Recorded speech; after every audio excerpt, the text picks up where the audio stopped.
વોટ્સઅપમાં ક્યારેક ઘણા લોકો આપણને કોઈ મેસેજ કરે છે અને તરત જ તેને ડિલીટ કરી દે છે. તો હવે આ મેસેજ શું હતો તે જાણવા માટે હવે તમારે કોઈ પણ બીજી એપ્લિકેશનની જરૂર નહીં પડે. ફક્ત તમારા મોબાઈલમાં સેટિંગમાં જઈને તમારે સેટિંગ કરશો એટલે શું મેસેજ તેમણે કરીને ડિલીટ કર્યો છે તે તમે જાણી શકશો. આ માટે સૌપ્રથમ આ રીલ્સને સેવ એન્ડ શેર જરૂરથી કરી લેજો. જય હિન્દ, જય ભારત. સ્વાગત છે તમારું ગુજરાત સરકારી હબ ચેનલ પર.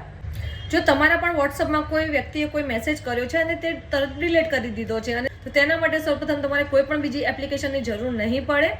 તમારા મોબાઈલના સેટિંગમાં તમારે જવાનું છે. ત્યાં સેટિંગમાં જઈને તમારે નોટિફિકેશનનું જે ઓપ્શન છે ત્યાં તમારે ક્લિક કરવાનું છે. ત્યાં જઈને તમારે નોટિફિકેશન હિસ્ટોરી છે તેને ઓન કરી દેવાનું છે.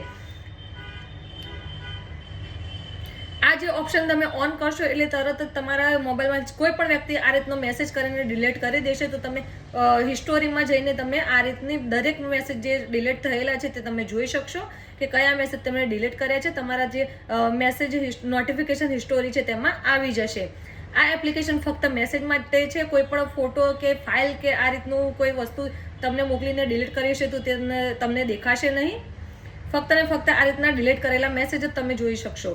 આવી જ વધુ ટ્રીક માટે અમારી ચેનલ ગુજરાત સરકારી હબને લાઈક, ફોલો, શેર અને સબસ્ક્રાઇબ કરવાનું ભૂલશો નહીં. સાથે જ અમારા વોટ્સઅપ ગ્રુપમાં જોડાવા માટે બાયોમાં લિંક આપી છે ત્યાં ક્લિક કરીને વોટ્સઅપ ગ્રુપમાં પણ જરૂરથી જોડાજો.